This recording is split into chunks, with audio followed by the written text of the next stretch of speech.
तो है नमस्कार दोस्तों, स्वागत है आपका हमारे YouTube चैनल पर। मैं हूँ आदित्य। तो पिछले वीडियो के अंदर हमने देखा था कि आपको ऑब्जेक्ट और क्लासेस का इंट्रोडक्शन मैंने दे दिया था। पिछले वीडियो के अंदर हमने देखा था कि ऑब्जेक्ट एंड क्लासेस क्या होता है, ठीक है। तो इस वीडियो के अंदर हम देखेंगे कि ऑब्जेक्ट्स को रियल टाइम में हम कैसे बना सकते हैं, अपने कोडिंग के अंदर इसको कैसे बना सकते हैं, ये हम देखेंगे, ठीक है। तो आज हम बात करने वाले हैं ऑब्जेक्ट एंड क्लासेस के बारे में। तो ऑब्जेक्ट कैसे बनते हैं एंड क्लासेस कैसे बनते हैं, इसके बारे में आज बात करेंगे, ठीक है। तो मैंने यहाँ पर आपके लिए एक इंटेलिजे आईडी खोल कर रखी है। वो आपको कहाँ पे मिलेगी? तो आपको सीधा क्रोम पर जाना है और यहाँ पर आपको दिख रहा होगा डाउनलोड इंटेलिजे डालना है। और यहाँ पर जो कम्युनिटी है उसका वर्जन है, देखो ये वाला, इसको आपको डाउनलोड करना है, ठीक है। ये फ्री है, इसको आप डाउनलोड कर सकते हो। तो आज हम जावा के अंदर कोडिंग करने वाले हैं। इंटेलिजे आईडी बेसिकली यूज़ होता है जावा के लिए, ठीक है। तो हम जावा के अंदर कोडिंग करेंगे। तो सबसे पहले आपको क्या करना है, यहाँ पर आकर ऐसा आपका इंटरफेस खुलेगा। देन आपको यहाँ पर फाइल के अंदर न्यू प्रोजेक्ट को यहाँ पर क्रिएट करना है। आफ्टर दैट आपका कुछ इस तरह प्रोजेक्ट बनेगा, ठीक है। मैंने यहाँ पर उप्स डेमो कोड यहाँ पर लिख दिया है। ये हमारा क्या है, प्रोजेक्ट है। इसके अंदर आपको एसआरसी के अंदर राइट क्लिक करना है और न्यू के अंदर जावा क्लास को यहाँ पर डिफाइन करना है। तो अगर आपने मेरा पिछला वीडियो नहीं देखा, प्लीज़ एक बार वो देख लेना, क्योंकि वो बहुत इंपॉर्टेंट है। क्योंकि उसके अंदर मैंने बताया था आपको कि क्लास का नाम हम कैसे लिखते हैं। तो क्लास का जो नाम होता है वो हम कैपिटल लेटर से स्टार्ट करते हैं। जैसे कि मैं यहाँ पर नाम देने वाला हूँ, तो मैंने यहाँ पर नाम दे दिया ऑब्जेक्ट एंड क्लासेस। ये क्या है, मेरा एक क्लास का नाम है। इसको मैं एंटर प्रेस करूँगा और यहाँ पर मेरा क्लास बन चुका है। तो पब्लिक क्लास, ये क्या होता है, क्लास। तो क्लास का यहाँ पर जो स्ट्रक्चर था वो बेसिकली मैंने यहाँ पर बना दिया है। अब मुझे क्या नीड होती है, मुझे एक मेन मेथड चाहिए होता है प्रोग्राम को रन करने के लिए। वो कैसे लाऊंगा मैं अब? तो मुझे यहाँ पर इंटेलिजे क्या करता है, कुछ शॉर्टकट कीवर्ड्स देता है, उसका मैं यूज़ करूँगा यहाँ पर। तो आपको खाली लिखना है PSVM। यहाँ पर ये जब लिख दोगे आप, जब आप PSVM लिख दोगे तो आपको एंटर प्रेस करना है और आपका पब्लिक स्टैटिक वॉइड मेन बन जाएगा, ठीक है। तो ये बहुत आसान से शॉर्टकट था, जबकि आप याद कर सकते हो जब भी आप इंटेलिजे यूज़ कर रहे होंगे, ठीक है। तो यहाँ पर मुझे क्या क्रिएट करना है, ऑब्जेक्ट, ठीक है। मुझे यहाँ पर ऑब्जेक्ट क्रिएट करना है। तो ऑब्जेक्ट हम कैसे क्रिएट करते हैं? ऑब्जेक्ट हम क्रिएट करते हैं by the help of the new keyword, ठीक है। तो मुझे क्या करना है, यहाँ पर मैं एक काम कर देता हूँ। मैं यहाँ पर एक मेथड क्रिएट कर देता हूँ, ठीक है। तो पब्लिक वॉइड डिस्प्ले नाम की एक मैं क्या कर दूंगा, एक मेथड को क्रिएट करूँगा, ठीक है। उसके अंदर हम क्या करेंगे, प्रिंट करेंगे।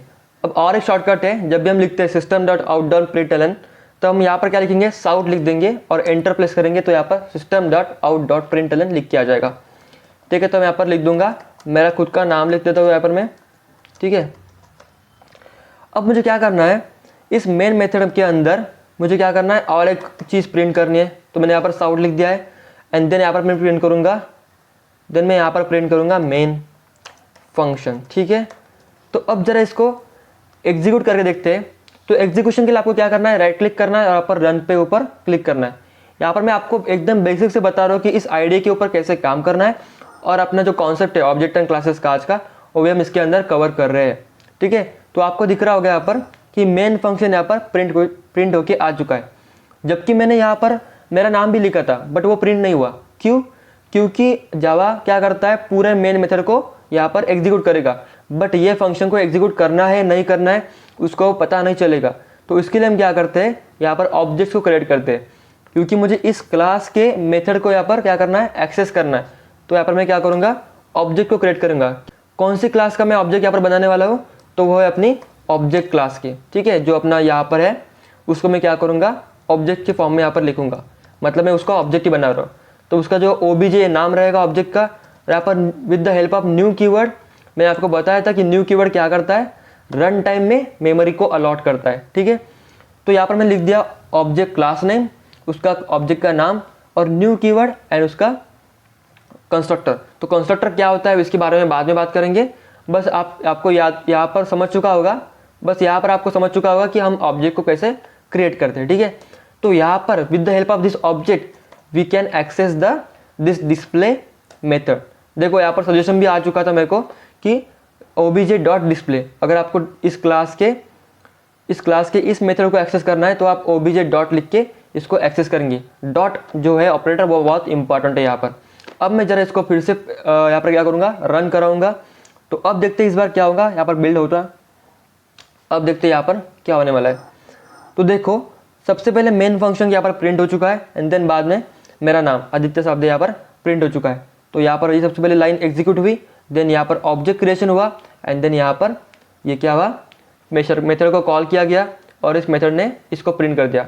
तो with the help of new keyword अपन क्या करते हैं, ऑब्जेक्ट को क्रिएट करते हैं। ठीक है, ये हमारा क्लास था और ये हमारा मेथड था।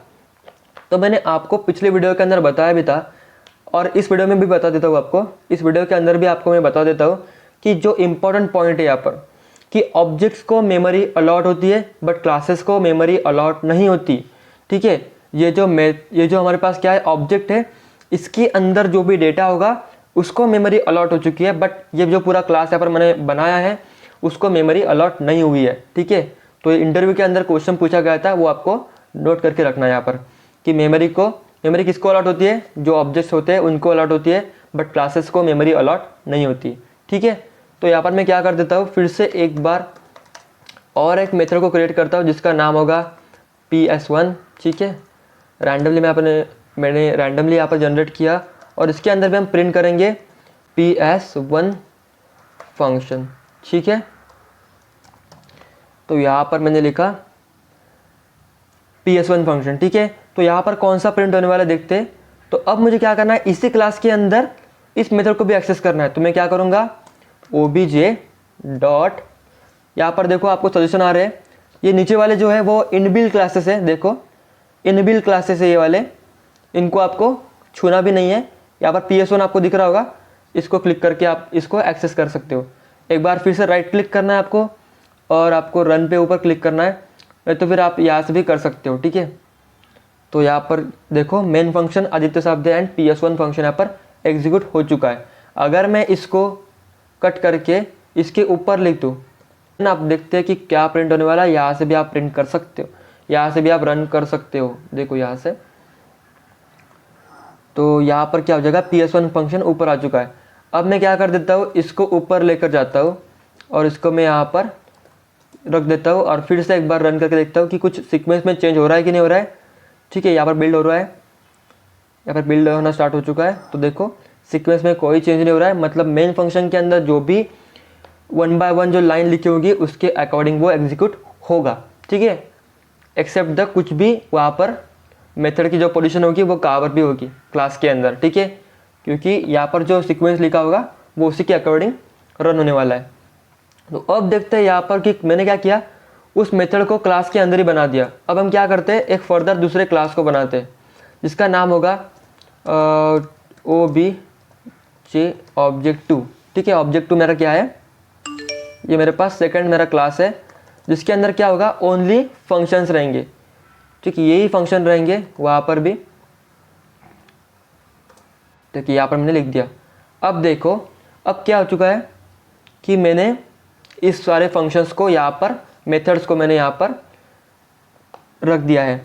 अब मुझे क्या करना पड़ेगा, अगर मैं ऑब्जेक्ट क्लास का ऑब्जेक्ट बनाऊंगा तो यहाँ पर तो ये मेथड है ही नहीं, इसलिए रेड कलर में लिख कर आया है। देखो, can not resolve the method PS1 in object classes. Object classes के अंदर ये नाम की मेथड ही नहीं है, तो आप इसको एक्सेस नहीं कर सकते। तो मुझे कौन से क्लास का ऑब्जेक्ट बनाना पड़ेगा, वो है object2।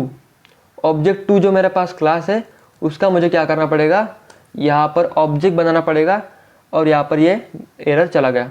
ठीक है, अब मैं क्या कर रहा हूँ, अब मैं यहाँ पर क्या कर रहा हूँ, object2 क्लास जो मेरे पास है उसके अंदर जो मेथड्स है उसको मैं यहाँ पर एक्सेस कर रहा हूँ।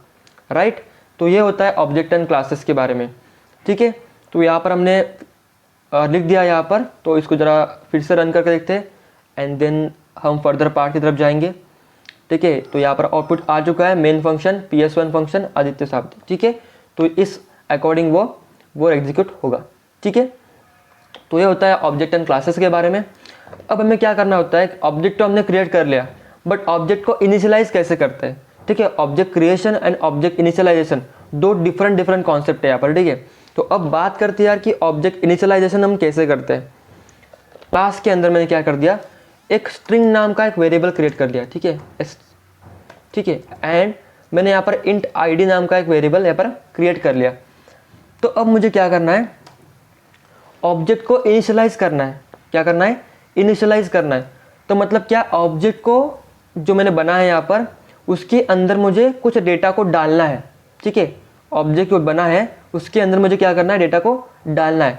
वो जो डेटा को डालना होता है वो हम दो मेथड से बना सकते हैं। एक होता है बाय रेफरेंस वेरिएबल, एक होता है बाय मेथड्स, एंड तीसरा होता है बाय कंस्ट्रक्टर। तो बाय कंस्ट्रक्टर हम बाद में देखेंगे, but by reference variable and by method हम कैसे बना सकते हैं, ठीक है। तो अब मैंने यहाँ पर आपको और एक पॉइंट बताया था कि ऑब्जेक्ट का जो नाम होगा वो हमेशा कैपिटल लेटर से स्टार्ट होगा, ठीक है। इसको भी आप नोट करके रख सकते हो। तो अब हम बनाने वाले बाय रेफरेंस, ठीक है। तो यहाँ पर लिख दूंगा मैं बाय, तो मैंने यहाँ पर बाय रेफरेंस लिख दिया है। अब मुझे क्या करना है, ऑब्जेक्ट को क्रिएट करना है, जो कि मैंने यहाँ पर बना लिया है, ठीक है। तो मैं क्या करूँगा, इस वेरिएबल्स को यहाँ पर लेकर जाऊँगा ऑब्जेक्ट टू क्लास के अंदर, ठीक है। तो मुझे क्या करना है, इस ऑब्जेक्ट के अंदर डेटा को डालना है। मैंने बोला था कि ऑब्जेक्ट क्या होते हैं, एक प्रकार की बैग रहती है, ठीक है। एक प्रकार की बैग रहती है, उस बैग के अंदर क्या होता है, डेटा होता है। तो मैंने यहाँ पर एक बैग तो बना ली है, बट उस बैग के अंदर मुझे क्या डालना है, डेटा को डालना है। तो उस वेरिएबल को, जो मेरे पास इसके अंदर वेरिएबल्स है, इस क्लास के अंदर जो वेरिएबल्स है उसको मुझे एक्सेस करना है, उसके अंदर डेटा डालना है। तो ये क्या हो गया, by reference variable object initialization, object not object creation, it's a object initialization, ठीक है। तो मैं यहाँ पर लिख दूंगा obj.s, ठीक है। मैंने s को एक्सेस कर लिया है, एंड देन इसके अंदर मैं डेटा डालूंगा। यहाँ पर मैं रेफरेंस वेरिएबल हूँ, ठीक है। तो यहाँ पर मैं रेफरेंस वेरिएबल हूँ, मैंने यहाँ पर लिख दिया है। तो मैंने यहाँ पर लिख दिया है मैं रेफरेंस वेरिएबल हूँ। अब हम क्या करते हैं, फिर से साउट लिखते हैं, शॉर्टकट एंटर प्रेस करेंगे और यहाँ पर obj.s को प्रिंट करेंगे। अब की बार देखते हैं क्या प्रिंट होने वाला है, ठीक है। मैंने यहाँ पर प्रिंट रन करना स्टार्ट हो चुका है ये, और यहाँ पर मेन फंक्शन जो कि हमारा ये था, और यहाँ पर मैं रेफरेंस वेरिएबल हूँ। तो मतलब क्या हुआ, यहाँ पर इस क्लास का ऑब्जेक्ट यहाँ पर क्रिएट हो चुका है, और उस ऑब्जेक्ट के अंदर मैंने डेटा को स्टोर कर लिया है। किसके थ्रू, इस वेरिएबल के थ्रू। कौन सा डेटा, मेन रेफरेंस वेरिएबल हूँ, ठीक है। ये डेटा मेरे पास आ चुका है इस वेरिएबल के माध्यम से। तो ये था बाय रेफरेंस। अब मुझे क्या करना है, यहाँ पर बाय मेथड को क्रिएट करना है। तो बाय मेथड में कैसे क्रिएट करूँगा, वो भी बहुत शॉर्टकट है यार, बाय मेथड, ठीक है। ऑब्जेक्ट को मैं क्रिएट नहीं कर रहा हूँ यहाँ पर, सॉरी, ऑब्जेक्ट को इनिशियलाइज कर रहा हूँ मैं यहाँ पर। तो मुझे क्या करना है, ऑब्जेक्ट को इनिशियलाइज करना है बाय मेथड।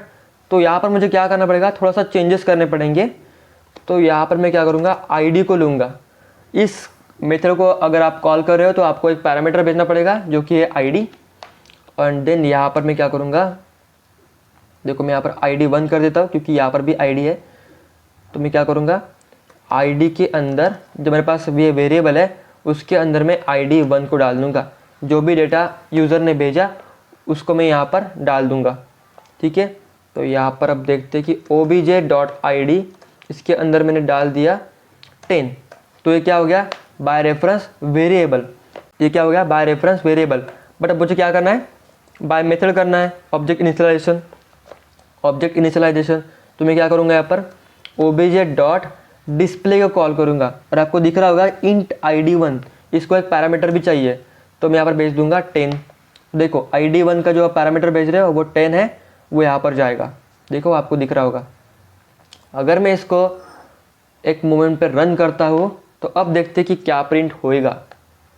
तो यहाँ पर आपको दिख रहा होगा यार, मेन फंक्शन आदित्य शब्द है। यहाँ पर डिस्प्ले फंक्शन को कॉल तो हो चुका है, बट यहाँ पर मुझे आईडी को प्रिंट करना था, मैंने अलग ही को प्रिंट कर दिया। देखो मैं आईडी को प्रिंट करूँगा यहाँ पर, क्योंकि आईडी चेंज हुई कि नहीं मुझे वो देखना है ना।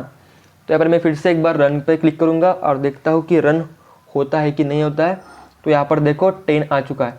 मतलब मैंने क्या कर दिया, इस वेरिएबल को एक बार डायरेक्टली, इस वेरिएबल को मैंने क्या करते हैं डायरेक्टली चेंज कर दिया एक बार, और एक बार मैंने थ्रू द मेथड्स मैंने यहाँ पर क्या कर दिया, उसको चेंज कर दिया। तो थ्रू द मेथड्स अब जब आप कर रहे होंगे तब आपके पास एक एडवांटेज है कि आप चेक कर सकते हो, जैसे कि अगर ये वैल्यू id1 10 से ऊपर हो तभी आप चेंज करना इसको, ठीक है, तभी आप इसको चेंज करना। ऐसा आप यहाँ पर रिस्ट्रिक्शंस डाल सकते हो अगर आपकी नीड हो तो, ठीक है, इसलिए हम क्या करते हैं, बाय मेथड भी ऑब्जेक्ट को इनिशियलाइज करते हैं, डायरेक्टली हम नहीं कर दे, क्योंकि डायरेक्टली वेरिएबल क्रिएट करने का, डायरेक्टली वेरिएबल को एक्सेस करके उसके अंदर चेंज करने का मतलब डेटा में थोड़ा बहुत गड़बड़ हो सकती है, इसलिए हम क्या करते हैं यहाँ पर मेथड के थ्रू भी यहाँ पर क्रिएट करते हैं। और एक तीसरा टाइप होता है जिसका हम उपयोग करते हैं ऑब्जेक्ट को इनिशियलाइज करने में, वो होता है ऑब्जेक्ट इनिशियलाइजेशन में, वो होता है कंस्ट्रक्टर। ठीक है, तो उसके बारे में हम बाद में बात करेंगे। तो ये था यार आज का सेशन, जिसके अंदर हमने देखा कि ऑब्जेक्ट और क्लासेस को कैसे बनाते हैं, एंड देन हमने देखा कि ऑब्जेक्ट इनिशियलाइजेशन कैसे होता है through the variables, through the reference variable and through the methods. And then अपन ने देखा कि ऑब्जेक्ट को मेमोरी अलॉट होती है, क्लासेस को मेमोरी अलॉट नहीं होती। देन अपन ने देखा कि यहाँ पर जो हम मेथड को क्रिएट कर रहे हैं थ्रू द मेथड, जो ऑब्जेक्ट को इनिशियलाइज करते हैं, तो उसका काम क्यों होता है हमें, क्योंकि हमें रिस्ट्रिक्शन डालने होंगे डेटा के ऊपर, तो हम उसको इस्तेमाल करते हैं। एक बार हमने देखा कि क्लासेस के अंदर का ऑब्जेक्ट बनाकर देखा, देन अपन ने एक डिफरेंट क्लास लेकर उसका ऑब्जेक्ट बनाकर देखा। तो इसके फर्दर वीडियोस के बारे में भी बात करेंगे, कुछ फर्दर कॉन्सेप्ट के बारे में बात करेंगे नेक्स्ट वीडियो के अंदर। तो मिलते हैं नेक्स्ट वीडियो में, तब तक के लिए बाय बाय दोस्तों, कीप लर्निंग एंड इसको ज़रा एक्सप्लोर करना खुद से, इस आईडी को डाउनलोड कर लेना और इसको प्रैक्टिस एक बार जरूर कर लेना। तो मिलते हैं नेक्स्ट वीडियो में, तब तक के लिए बाय बाय दोस्तों।